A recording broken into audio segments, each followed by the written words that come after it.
இந்த நாளிலும் நம்ம தியானிக்க போகிற செய்தியின் தலைப்பு ஃப்ரெண்ட் வர்சஸ் ஃபோ ஆர் ஃப்ரெண்ட் வர்சஸ் எனிமி, நண்பரும் எதிரியும் அப்படின்னு பார்க்கணும்.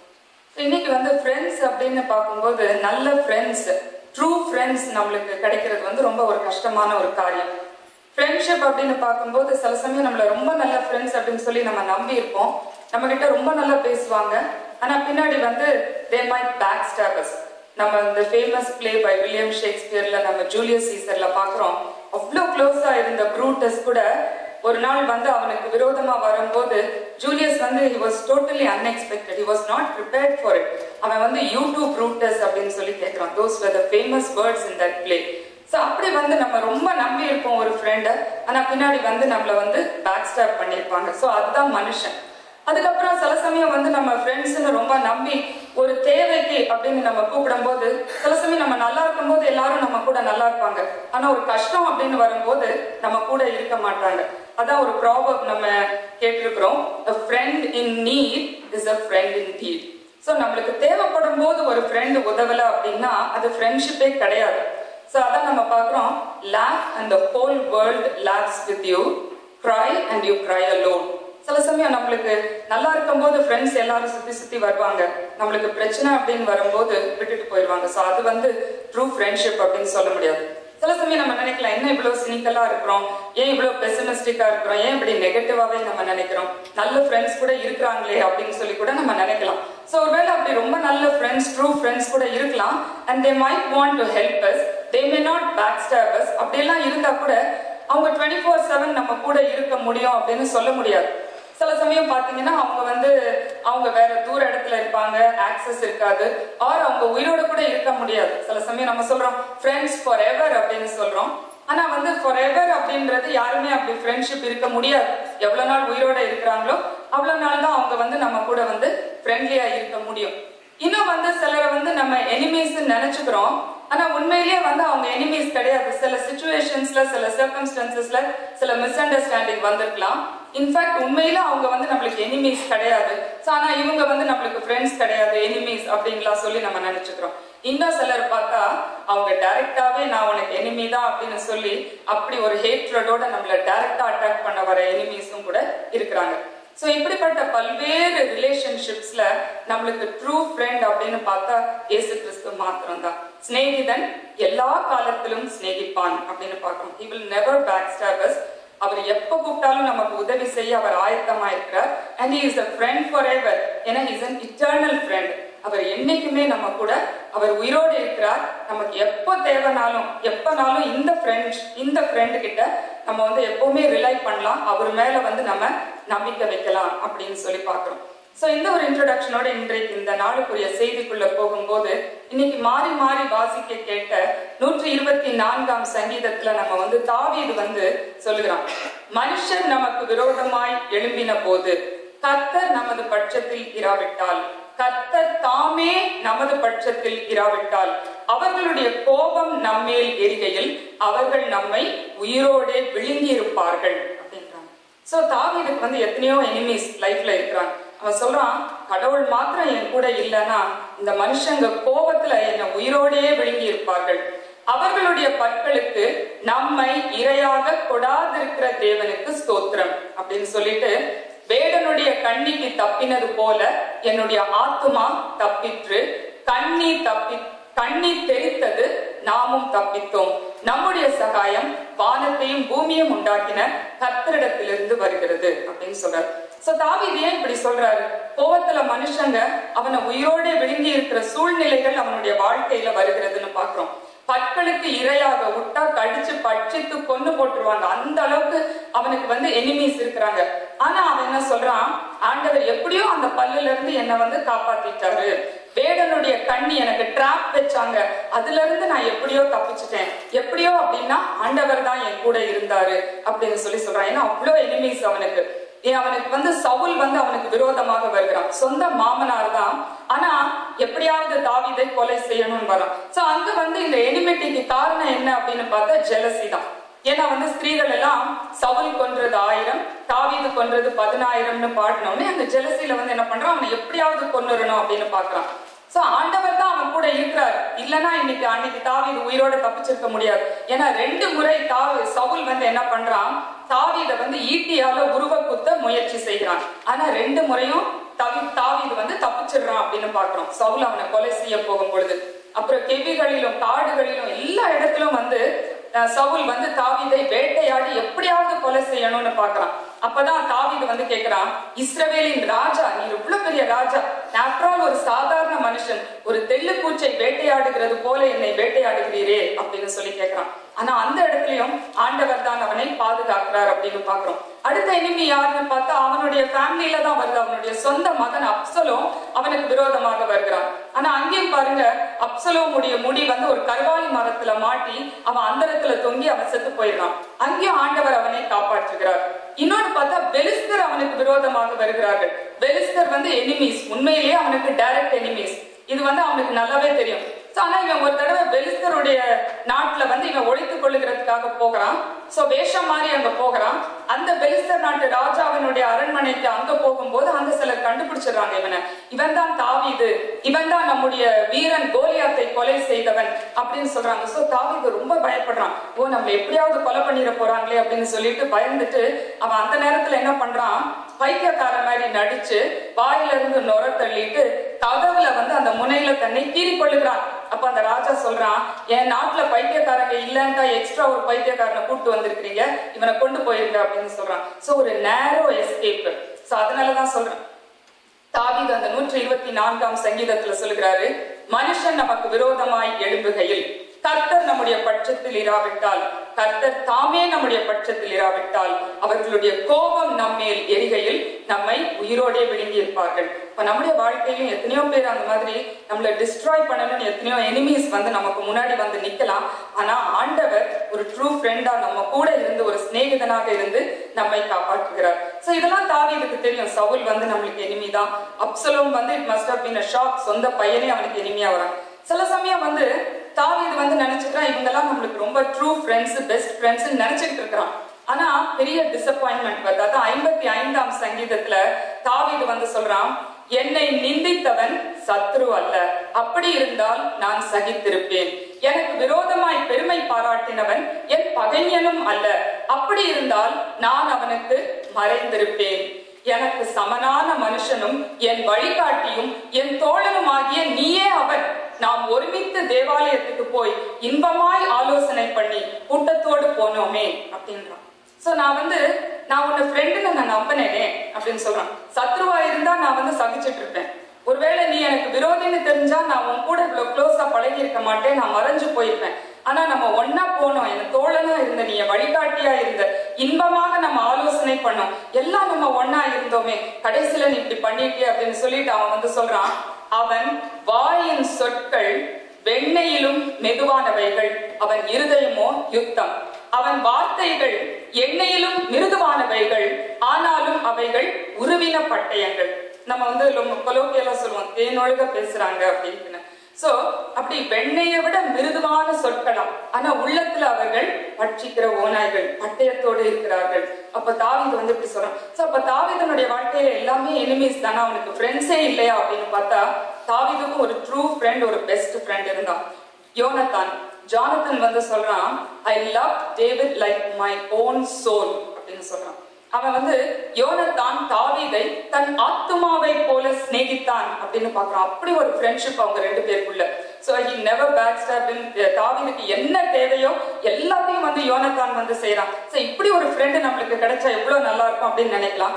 பட் மனிதர் உலக பிரகாரமான மனித ஹியூமன் ஃப்ரெண்ட்ஷிப் எல்லாமே கொஞ்ச நாளுக்கு தான் இருக்கும். ஏன்னா நம்ம பாக்குறோம், அந்த 1 சாமுவேல் அந்த கடைசி அதிகாரத்துல கில்போவா மலையில அந்த யோனத்தான் போரில மடிந்து செத்து கிடக்கிறான். அப்ப தாவீது போகிறான், போய் புலம்பி அழுகிறான். தாவீது சொல்றான் யோனத்தானை பார்த்து, உன் சிநேகம் எனக்கு ஆச்சரியமா இருந்தது அப்படின்றான்.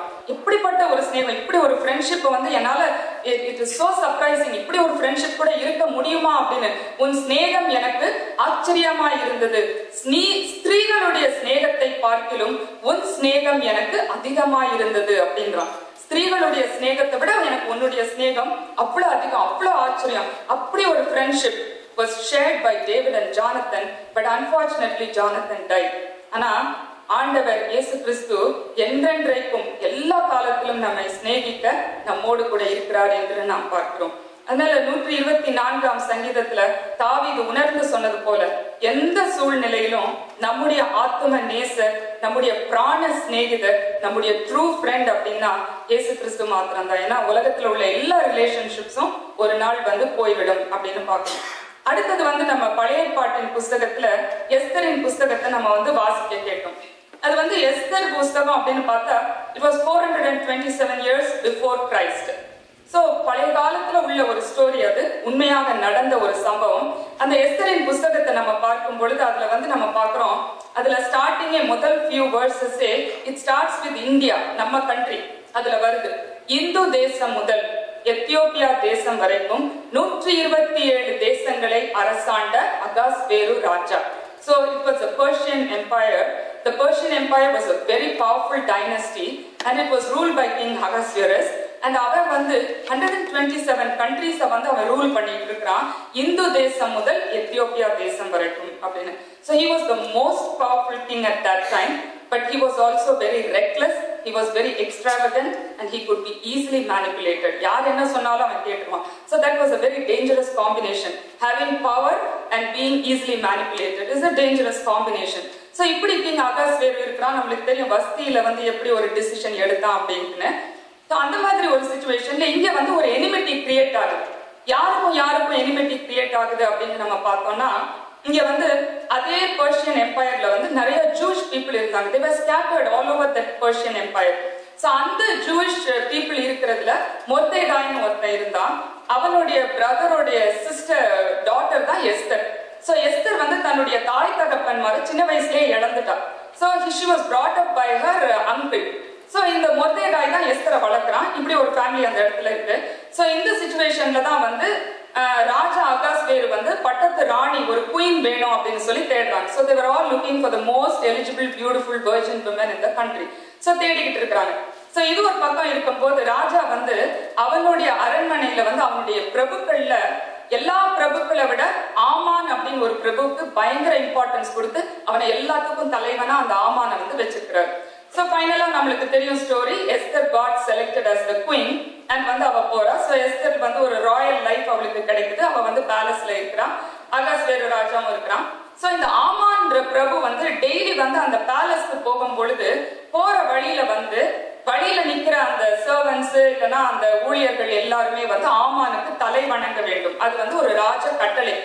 சோ எல்லாருமே தலை வணங்கும் போது இந்த மொர்தெகாயும் வெளியில நிக்கிறான். ஏன்னா he had told Esther specifically that don't reveal your identity, don't tell anyone that you are a Jewish lady அப்படி.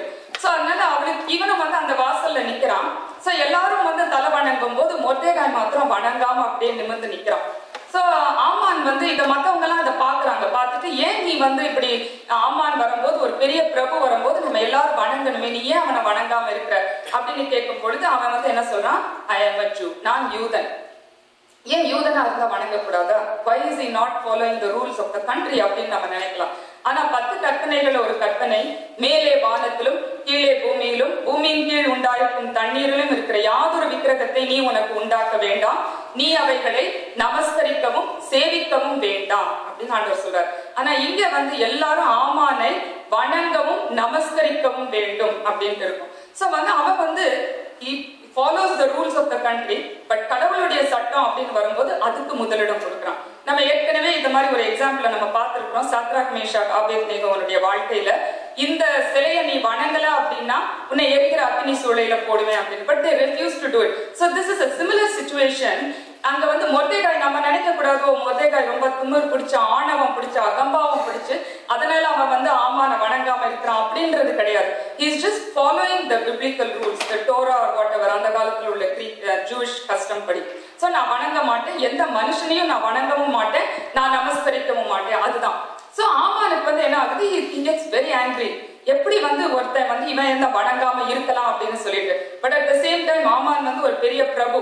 இவன் மொர்தெகாய் பேலஸ் வாசல்ல நிக்கிற ஒரு சாதாரண ஒரு மனுஷன் தான். இவன் கிட்ட போய் நம்ம சண்டை போட்டா நம்முடைய ஸ்டேட்டஸ் என்ன ஆகும் அப்படின்னு சொல்லிட்டு என்ன பண்றான், So he found out that இவன் மொர்தெகாய் வந்து ஒரு ஜூ அப்படின்னு. அதனால மொத்த யூதர்களையும் நம்ம அழிச்சிட்டோம்னா இவனையும் சேர்த்து அழிச்சிடலாம். சோ இப்படிதான் இங்க வந்து ஒரு எனிமிட்டி கிரியேட் ஆகுது அப்படின்னு பாக்குறோம். சோ ஆமான் என்ன பண்றான், ராஜா கிட்ட ரொம்ப இன்ஃப்ளூயன்ஸ் இருக்கிறனால போயிட்டு நம்முடைய தேசத்திலே ஒரு விதமான ஜனங்கள் பரம்பி இருக்கிறார்கள், அவர்களுடைய பழக்க வழக்கங்கள் நம்முடைய ஜனங்களுக்கு விகற்பமாக வித்தியாசமாக இருக்கிறது, அவர்கள் ராஜாவின் கட்டளைகளை கை கொண்டு நடக்கிறதில்லை, ஆகையால் ராஜாவுக்கு சம்மதியானால் அவர்களை நாம் அழித்து போட வேண்டும் அப்படின்னு சொல்றாங்க. சோ எதனால இங்க எனிமிட்டி வருது அப்படின்னு நம்ம பார்த்தோம்னா, நம்ம வந்து when we lead a separate life, ஒரு பிரித்தெடுக்கப்பட்ட வாழ்க்கை, ஒரு பரிசுத்தமான வாழ்க்கை வாழும் பொழுது ஊரோட ஒத்து போக முடியாது. சோ டெஃபினட்டா வந்து அந்த இடத்துல வந்து ஒரு எனிமிட்டி வந்து கிரியேட் ஆகும். நம்ம உலகத்துல வாழும் பொழுது நம்ம நம்ம 100% கடவுளுடைய கற்பனைகளை கை கொண்டு நம்ம நடக்கணும் அப்படின்னா எல்லாரோடையும் நம்ம வந்து சில இதுல ஒத்து போக முடியாது அப்படின்னு சொல்லி பாக்குறோம். அதனாலதான் ஏசாமி கூட அவருடைய கடைசி ஜெபம் யோவான் 17ஆம் அதிகாரத்துல ஒரு ஜெபம் பண்ணும் போது சீஷர்களுக்காக ஜெபம் பண்ணுகிறார். நான் உலகத்தான் அல்லாதது போல இவர்களும் உலகத்தான் அல்ல. சோ சீஷர்களையும் வந்து ஆண்டவர் அப்படி ட்ரெயின் பண்ணிருக்கிறாரு. அதனால உலகம் என்னை பகைத்தது போல உலகம் அவர்களையும் பகைக்கும். டெஃபினட்டா இப்ப ஏசாமியை ஏன் உலகம் பகைச்சது, இந்த மனுஷன் என்ன தப்பு பண்ணாரு, ஏன் ஒருத்தர் கூட இவருக்கு ஹெல்ப்புக்கு வரல, அவர் சிலுவையில இருக்கும் போது ஒருத்தர் கூட வரல, ஆனா அவர் உலகத்துல இருக்கும் பொழுது நன்மை செய்கிறவராக சுற்றி திரிந்தார், திரளான கூட்டம் அவருக்கு சுற்றி இருந்தது, நெருக்கி கொண்டு இருந்தது. இன்னும் சொல்ல போனா ஒரு இடத்துல ஒரு திமிர்வாதக்காரன அவர்கிட்ட கொண்டு போக முடியல, அதனால என்ன பண்றாங்க, கூரையை பிச்சு அவனை உள்ள இறக்குறாங்க. சோ அந்த அளவுக்கு he was like always surrounded by a huge crowd. But ஆனா இந்த இடத்துல பார்க்கும் பொழுது சிலுவையில் அறையப்படும் பொழுது அவர் தனியாக இருக்கிறார், ஒருத்தருமே வந்து அவர்கிட்ட வரல. அதனாலதான் அவர் சொல்றாரு, உலகம் என்னை பகைத்தது போல உலகம் அவர்களையும் பகைக்கும். பிதா கிட்ட இந்த பிரேயர் வந்து அவர் பண்றாரு. He's praying for his disciples.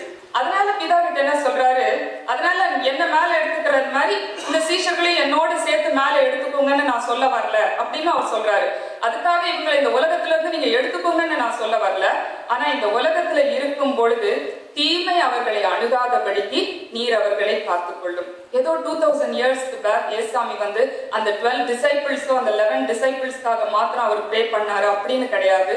அந்த கடைசி வசனத்துல வரும், அவர்களுக்காக மாத்திரமல்ல அவர்கள் மூலமாய் என்னை விசுவாசிக்கிறவர்களுக்காகவும் இந்த ஜெபத்தை ஏறெடுக்கிறேன். So that prayer holds good for us too. இன்னைக்கு இத்தனை வருஷம் கழிச்சோம். அதனால இன்னைக்கும் வந்து நம்ம உலகத்தான் அல்லாம நம்ம வந்து வித்தியாசப்பட்டு வேறுபட்டு நம்ம வாழ்ந்தாலும் அந்த ஏசாமியினுடைய பிரேயர் இன்னைக்கு நம்மளுக்கு இருக்கு, தீமை நம்மை அணுகாதபடிக்கு நம்மை காத்துக்கொள்வார் அப்படின்னு. அதே மாதிரிதான் இங்க வந்து ஆமான் வந்து சொல்றான், ஒரு விதமான ஜனங்கள் நம்முடைய தேசத்துல இருக்கிறார்கள், அவர்களுடைய பழக்க வழக்கங்கள் வித்தியாசமாக இருக்கிறது, ராஜாவின் கட்டளை அவங்க கீழ்ப்படிய மாட்டேங்கிறாங்க, மனுஷனுக்கு வணங்க மாட்டேங்கிறாங்க, நமஸ்கரிக்க மாட்டேங்கிறாங்க, சேவிக்க மாட்டேங்கிறாங்க, ஆகையால் நீர் அவர்களை அழிக்க வேண்டும். ராஜா வந்து நம்ம தான் முன்னாடியே பார்த்தோமே, அவருக்கு எல்லா பவரும் இருக்கு, he could be easily manipulated. So உடனே முத்திரை மோதிரத்தை கழட்டி கொடுத்துறாரு, நீ என்ன வேணாலும் பண்ணிக்கோ அப்படின்றாரு. சோ உடனே ஆமான் வந்து ஒரு நகல் பாஸ் பண்றான். என்ன அப்படின்னா 12ஆம் மாதம் ஆதார் மாதம் 13ஆம் தேதியிலே தேசத்துல உள்ள அந்த பெர்ஷியன் டைனஸ்டியில் உள்ள entire juice people should be wiped off the face of this earth அப்படின்னு வந்து அவன் வந்து ஒரு டிகிரி பாஸ் பண்றான். சோ அதுல வந்து பெரியோர் சிறியோர் பிள்ளைகள் எல்லாரும் ஸ்திரீகள் மொத்தத்தையும் அழிக்கணும் அப்படின்னு சொல்லி ஒரு ரூல் பாஸ் பண்ணிடுறான். சோ இப்படி இருக்கிற சிச்சுவேஷன்ல தான் எஸ்தர் வந்து என்ன 3 நாள் அவள் உபவாசம் பண்ணி ஜெபம் பண்ணுகிறாள். மொர்தெகாய் சொல்றான், அந்த ஸ்டோரி எல்லாம் நம்மளுக்கு தெரியும், but we are not going into that. So இதுல வந்து எஸ்தர் 3 நாள் உபவாசம் பண்ணி ஜெபம் பண்ணி சும்மா போய் ராஜா கிட்ட நின்னா ஒருவேளை ராஜா வந்து செங்கோல நீட்டிருப்பானோ இல்லையோன்னு தெரியாது. So then prayer becomes more important for us, most important. So எத்தனை எனிமீஸ் நம்மளுக்கு விரோதமாக வந்தாலும் எப்படி வந்தாலும் நம்ம ஜெபத்தோடு போகும்போது அங்க ஆண்டவர் வந்து ஒரு பெரிய வெற்றியை தருவார். உபவாசித்து அவள் ஜெபம் பண்ணுகிறாள், அந்த இடத்துல வந்து ராஜாவுக்கு தயவு அவனுக்கு கிடைக்குது. எஸ்தருக்கு ராஜாவின் கண்களில் தயை கிடைக்குது அப்படின்னு பாக்குறோம். நம்மளுக்கும் வந்து வேலை செய்யற இடத்துல அதிகாரிகளின் கண்கள்ல தயை கிடைக்கணும், இல்லைன்னா பிள்ளைங்களுக்கு வந்து ஆசிரியர்கள் கண்கள்ல தயை கிடைக்கணும் அப்படின்னா அதுக்கும் வந்து பிரேயர் வந்து ரொம்ப ரொம்ப முக்கியம். சோ அப்படி தயை கிடைக்குது. கிடைச்ச உடனே அப்புறம் போக போக எஸ்தர் வந்து ஒரு விருந்துக்கு அழைக்கிறாள். அப்போ அந்த ஆமான் வந்து அப்படி ஒரு ரூல் பாஸ் பண்ண உடனே நம்ம வாசிக்கிறோம், அந்த கடைசி வசனத்துல இருக்கும் அந்த 3ஆம் அதிகாரத்துல, ராஜாவும் ஆமானும் குடிக்க உட்கார்ந்தார்கள், சூசான் நகரம் கலங்கிற்று. சோ இந்த ரூல் பாஸ் பண்ண உடனே அந்த என்டையர் நேஷனே வந்து they were sorrowing. சூசான் நகரம் கலங்கிற்று அப்படின்னு பாக்குறோம். பட் அதுக்கப்புறம் எஸ்தர் ப்ரே பண்ணிட்டு போறா, போய் ராஜாவை ஒரு விருந்து கலைக்கிறார். அப்ப அகாஸ்வேரு ராஜா சொல்றான், எஸ்தர் ராஜாத்தியே உன் வேண்டுதல் என்ன? எனக்கு ராஜ்யத்தில் பாதியாகிலும் கேட்டாலும் நான் உனக்கு கொடுக்குறேன் அப்படின்னு சொல்லி சொல்றான். அப்பதான் அவ சொல்றா, என்னுடைய ஜனங்களுக்காக நான் வேண்டுதல் செய்கிறேன்னு சொல்லி அவ கேட்கும் பொழுது, அப்போ என்னுடைய ஜனங்களை இப்படி அநியாயமா சங்கரிக்க இப்படி ஒரு ரூல் பாஸ் பண்ணி இருக்கிறான்னு சொல்லும் போது யார் இதை செஞ்சாங்கன்னு அகாஸ்வேரு ராஜா கேட்கிறாரு. அப்ப எஸ்தர் வந்து சொல்றா, அந்த துஷ்ட மனுஷனாகிய ஆமான் தான், யூதனுக்கு சத்ருவும் பகைஞனும் ஆகிய அந்த துஷ்ட மனுஷன் ஆமான் தான் அப்படின்னு சொல்றாரு. கடைசியில ஆமான வந்து அகாஸ்வேரு ராஜா என்ன பண்றாரு, அவனை தூக்குல போட சொல்றாரு. கடைசியில மொர்தேகாய தூக்குல போடணும்னு சொல்லி ஆமான் வந்து ஒரு தூக்கு மரத்தை செஞ்சிருக்கிறான். அந்த 50 முழ தூக்கு மரத்துல ஆமானையே தூக்கிடுகிறார்கள் அப்படின்னு பாக்குறோம். அப்போ அந்த ஃபைனலா வந்து என்ன ஆகுது, சூசான் நகரம் ஆர்ப்பரித்தது அப்படின்னு பாக்குறோம். அப்படி ஒரு அங்க வந்து ஒரு ஜாய் அண்ட் செலிப்ரேஷன் அந்த இடத்துல நடக்குதுன்னு பாக்குறோம். அப்ப யூத மக்கள் எல்லாருக்கும் வெளிச்சமும் மகிழ்ச்சியும் களிப்பும் கனமும் உண்டாயிற்று. சோ ஒரு எனிமிட்டின்னு ஒரு இடம் அந்த இடத்துல கிரியேட் ஆகுது அப்படின்னா, நம்ம கடவுளுடைய வழியில நடக்கும் போது சில சமயம் நம்மளுக்கு எவ்வளவு எனிமீஸ் வந்து வரலாம். ஆனா நம்ம ஜெபத்துல வைக்கும் பொழுது அந்த நமக்கு கலக்கம் உண்டாகிற மாதிரி சில சிச்சுவேஷன்ஸ் நம்ம லைஃப்ல வந்தா கூட அதே வந்து ஆண்டவர் வந்து மகிழ்ச்சியும் களிப்புமாக ஆண்டவர் அதை மாற்றி போட அவர் வல்லவராய் இருக்கிறார் அப்படின்னு பாக்குறோம். நிருப வாக்கியத்துல யாக்கோபு எழுதின நிருபத்துல கூட நம்ம வாசிக்கிறோம், உங்களில் ஒருவன், இன்னைக்கு நம்ம வாசிக்க கேட்ட அந்த நிருப வாக்கியத்துல, உங்களில் ஒருவன் மகிழ்ச்சியா இருந்தால் சங்கீதம் பாட கடவன், உங்களில் ஒருவன் துன்பப்பட்டால் அவன் ஜெபம் பண்ண கடவன் அப்படிங்கிறார். அதுக்கப்புறம் உங்களில் ஒருவன் வியாதியா இருந்தால் சபை மூப்பர்களை அழைத்து அவன் ஜெபம் பண்ண கடவன் அப்படின்னு. சோ இதுல இருந்து நம்மளுக்கு என்ன தெரியுதுன்னா, மகிழ்ச்சியா இருந்தாலும் சரி, கவலையோடு இருந்தாலும் சரி, வியாதியா இருந்தாலும் சரி, எல்லாத்தையும் நம்ம வந்து ஆண்டவர் கிட்ட தான் கொண்டு போகணும். ஆண்டவர் வந்து நம்மளுக்கு ட்ரூ ஃப்ரெண்ட், எந்த நேரத்திலும் எக்காலத்திலும் சிநேகிதன் எல்லா காலத்திலும் சிநேகிப்பான் அப்படின்னு சொல்லி எல்லா நேரத்திலும் ஆண்டவர் வந்து நம்ம சந்தோஷம், நம்மளை இன்பம், துன்பங்கள், துக்கம், துயரங்கள், சந்தோஷங்கள் எல்லாவற்றிலும் ஆண்டவர் நம்மோடு கூட இருக்கிறார். எல்லாவற்றையும் நம்ம அவரிடம் கொண்டு போக வேண்டும். கடைசியில சுவிசேஷ பாகம் மார்க் எழுதின சுவிசேஷத்துல நம்ம பாக்குறோம், சீஷர்கள் வந்து சொல்றாங்க, யாரோ ஒருத்தன் வந்து பிசாசுகளை துரத்திட்டு இருக்கிறாங்க இயேசு கிறிஸ்துவனுடைய நாமத்துலதான். ஆனா வந்து ஆண்டவருடைய நாமத்துல இல்லைன்னா ஆண்டவரை வச்சு வந்து அவங்க வந்து அதை செய்யல, ஆனா பிசாசுகளை துரத்தி கொண்டிருக்கிறார்கள், எப்படி அவங்க அப்படி பண்ணலாம் அப்படின்னு சொல்லி ஒரு குறையா வந்து இயேசுகிட்ட வந்து சொல்றாங்க. சோ சீஷர்கள் என்ன நினைச்சுக்கிறாங்க, அவங்க எல்லாம் நம்மளுக்கு enemies, they are not our friends. ஏன்னா அவங்க வந்து வேற மாதிரி அதை செய்யறாங்க, நம்ம செய்யற மெத்தட்ல அவங்க செய்யல அப்படின்னு சொல்லி அவங்க நினைச்சுக்கிறாங்க. ஆனா ஆண்டவர் வந்து அந்த இடத்துல என்ன சொல்றாரு, இயேசு கிறிஸ்து நமக்கு விரோதமா இராதவன் நமது பட்சத்தில் இருக்கிறான். சில சமயம் கருத்து வேறுபாடுகள் இருக்கலாம், டிஃபரன்சஸ் ஆஃப் ஒப்பீனியன் இருக்கலாம், but it could be a common cause. ஒரே ஒரு காரணத்துக்காக நம்ம சில காரியங்களை செஞ்சாலும் கருத்து வேறுபாடுகள் நிறைய இருக்கலாம். ஆனா ஆண்டவர் வந்து என்ன சொல்றாரு, விரோதமா இல்லைன்னா பரவாயில்ல, they are not our enemies. At least அவங்க நம்மளுக்கு டைரக்டா நம்மளுக்கு விரோதமா போகல, அது வரைக்கும் they are not your enemies அப்படின்னு சொல்லி சொல்றாரு. சோ இது வரைக்கும் நம்ம மனுஷங்களை தான் நம்மளுக்கு எனிமீஸ் அப்படின்னு சொல்லி நம்ம பாக்குறோம். ஆனா ஆண்டவர் சொல்றாரு, it's not just human beings எனிமீஸா இருந்தா கூட நம்ம ஈஸியா தப்பிச்சிடலாம். ஆனா வந்து சேட்டனிக் ஃபோர்சஸ் நம்மளுக்கு எனிமையா இருக்கும்போது ரொம்ப ரொம்ப கஷ்டம். அதனாலதான் ஆண்டவர் சொல்றாரு, ஏனெனில் மாம்சத்தோடும் இரத்தத்தோடும் அல்ல, துரைத்தனங்களோடும் அதிகாரங்களோடும் இப்பிரபஞ்சத்தின் அந்தகார லோகாதிபதிகளோடும் வான மண்டலத்தில் உள்ள பொல்லாத ஆவிகளின் சேனைகளோடும் நமக்கு போராட்டம் உண்டு. ஆகையால் தீங்கு நாட்களில் அவைகளை எதிர்த்து நிற்கவும் சகலத்தையும் செய்து முடிக்க திராணி உள்ளவர்களாயிருக்கவும் தேவனுடைய சர்வாயுத வர்க்கத்தை தரித்துக் கொள்ளுங்கள் அப்படின்றார். So put on the full armor of God. ஏன்னா வந்து ஹெவன் இது வந்து ஜஸ்ட் ஹியூமன் ஃபோர்ஸஸ் மாத்திரம் கிடையாது, இட்ஸ் டிமானிக் ஃபோர்ஸஸ் நம்மளுக்கு விரோதமாக வரும். சோ அதை வந்து நம்ம எப்படி வந்து நம்ம வந்து அதை ரெசிஸ்ட் பண்ண முடியும் அப்படின்னு பார்த்தா, சத்தியம் என்னும் கச்சை, நீதி என்னும் மார்க்கவசம், சமாதானத்தின் சுவிசேஷத்திற்குரிய ஆயத்தம் என்னும் பாதரட்சை அப்படின்னு சொல்லி, விசுவாசம் என்னும் கேடகம், தேவ வசனமாகிய ஆவியின் பட்டயம், இதெல்லாம் தான் வந்து நம்மளுக்கு ஆர்மர். நம்ம வந்து ஃபுல்லா நம்ம you put on the full armor of God அப்படின்னு சொல்லி அப்படி வந்து பவுல் அப்போஸ்தலன் சொல்லுகிறார் அப்படின்னு பாக்குறோம். அதனாலதான் அந்த மார்க்ல வந்து சொல்றாரு ஏசாமி, சிறியவருக்கு நீங்க ஒரு சின்ன இடரல் பண்ணா உங்க கழுத்துல எந்திர கல்லை கட்டி தள்ளுவது நலமா இருக்கும்.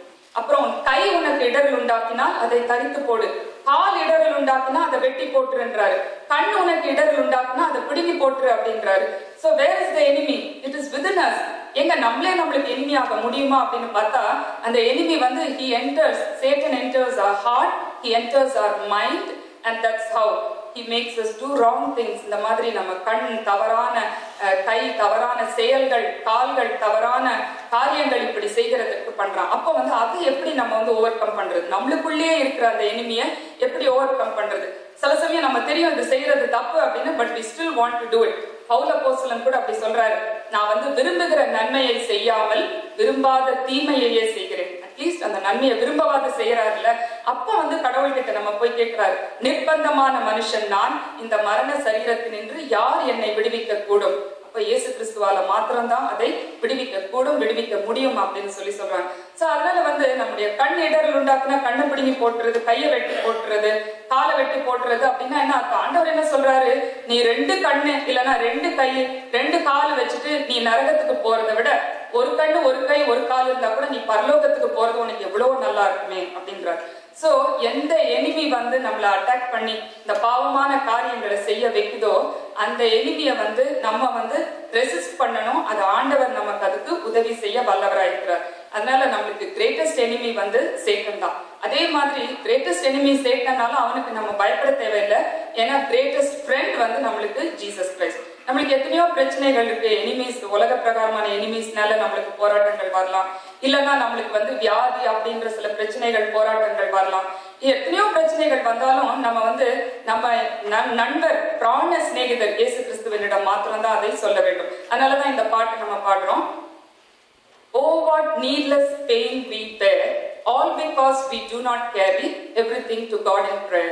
Needless pain, தேவையில்லாம ஏன் நம்ம கஷ்டப்படுறோம்? Oh, what needless pain we bear, ஏன் இப்படி நம்ம தேவையில்லாம கஷ்டப்படணும்?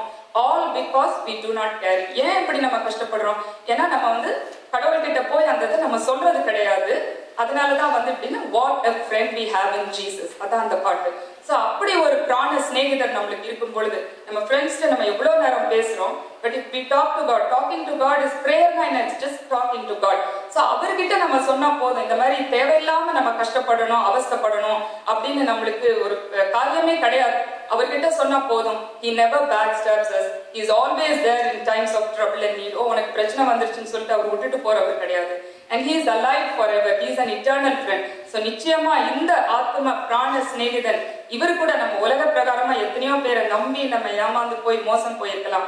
ஆனால் இந்த ஆத்ம நண்பன் இயேசு கிறிஸ்து நமக்கு இருக்கும் பொழுது, எல்லா காரியங்களையும் நாம் அவரிடம் சொல்லும் பொழுது அவர் நிச்சயமாக நம்மை வழி நடத்துவார், நம்மை ஆசீர்வதிப்பார் என்கிற நம்பிக்கையோடு நாம் இந்த நாளுக்குள் செல்ல கர்த்தர் தாமே நம் ஒவ்வொருவருக்கும் அப்படிப்பட்ட கிருபைகளையும் ஆசீர்வாதங்களையும் தந்தருளுவாராக.